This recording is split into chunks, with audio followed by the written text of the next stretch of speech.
how do we really cut down on the innovation cycle from the lab to the field? How do we really reduce the period? Because on one side, for startup companies, the runway is always very short. And if the path to the good, doing the good to the world is too long, then the doer is not going to survive.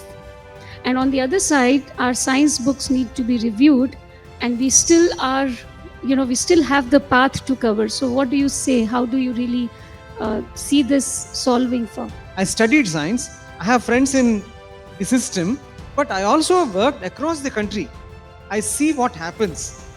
For example, so Indian Green Revolution was based on one soil science textbook which all of us studied. I still remember the name I purchased. It's called Buckman and Brady. It is a soil science which is based on temperate agriculture.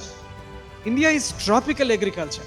So we should have a system, we should have books which are tailored to India. Why do we really still believe in Buckman and Brady? So we used it. We need to progress. But still, hubris catches you, always. That when we say technology, why it is not adapted? First and foremost thing, Anil sir very rightly said, Surya sir also said, it is all about economics. If farmer finds it economically viable, you need not to run after him or her. They will come to you. One of the things that I would just want to emphasize, based also on what colleagues have said, is on this issue of you may have a good model, and all that, but what is critical in this adoption is about one thing we call scaling readiness. Is the technology ready for scale? And that is an assessment that has to be done. And a lot of our farmers are aging, and we are not getting the youth to get into agriculture. So if anything that we need to do, of course, the gender, we need to ensure women are inclusive. We cannot think for them. India's potential to contribute to which is laying a roadmap, right?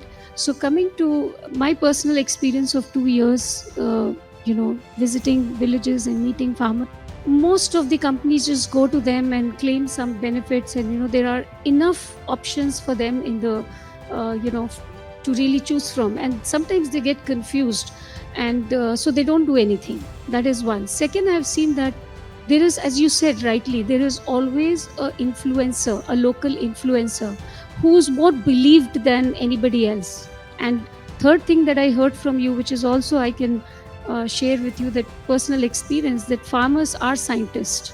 And I think the way they approach the whole farming is so amazing. Now, there are pockets of excellence here and there. There are a lot of organizations I've heard doing great work. How do we really collect all of this and bring it to the forefront? The moment we say, no, I want to lay the road, I want to also manufacture the car, and then I want to sell both the road and the car to people to make money, then it becomes.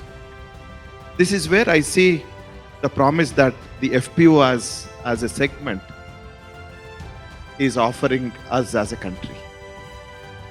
Because FPOs are for me like the highways. They provide access to the farmer.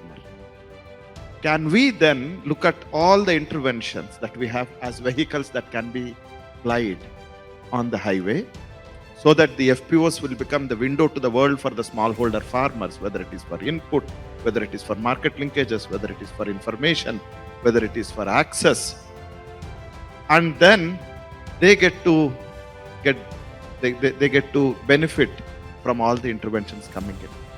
Each FPO can actually be potential in agri-economic zone, because they can have an input shop, they can have, the information dissemination center on good agricultural practices, then handhold the cultivation as a process so that responsible usage of chemicals would happen, then have a procurement center, then have a primary processing, secondary processing, and the micro economic zone that they represent can be sold. I believe India can contribute to the world, and if yes, then how?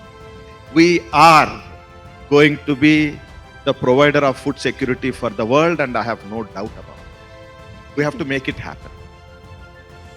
It is a possibility, huge possibility, because India has such a vast, agroclimatic zone number, vast, so many crops, very informed farmers. We need to put things together. That's it. So we have seen on the ground, and not only in the developed states, progressive states, but even the backward states of the country, the farmers are so progressive. They just need the hand-holding support, right? So they are ready to grow like anything. You only just need to give them some small support. During the Corona times, that it was the only agriculture sector which was growing by 4%, right? Rest of the sectors were probably not that effective, and because of which we survived and we rather thrived.